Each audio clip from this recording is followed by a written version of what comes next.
Dito, good morning mga ka-farmers. Nandito naman ulit sa Junes TV. Ang video natin ngayon ay para to sa ating mga followers dyan na gusto rin matuto. So, ganito na po ang ating talong mga ka-farmers. Tinatanggalan po natin ng sanga. Kung napapansin nyo ay may bulaklak na sa taas. Ito mga ka-farmers.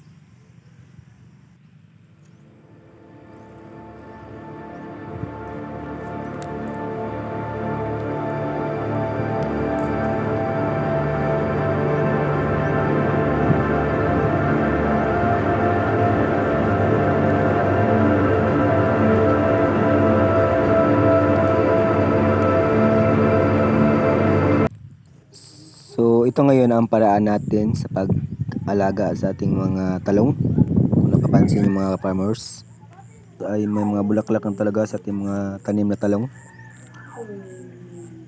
Kailangan talaga dito yung sipag, tiyaga para tuloy-tuloy yung pamulaklak nila. So yun, tinatanggal po natin yung sanga nila sa baba para sa taas po mag-focus.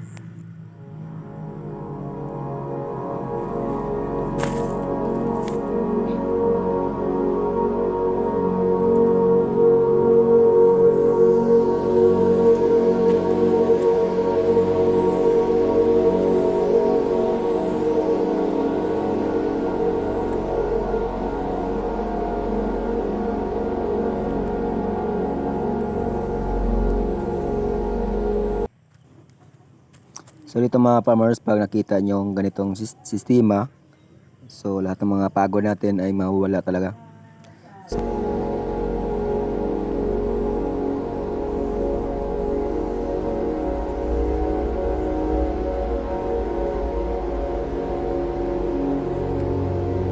So ang ginawa ko dito, diligan ko po ng tubig yung mga puno nila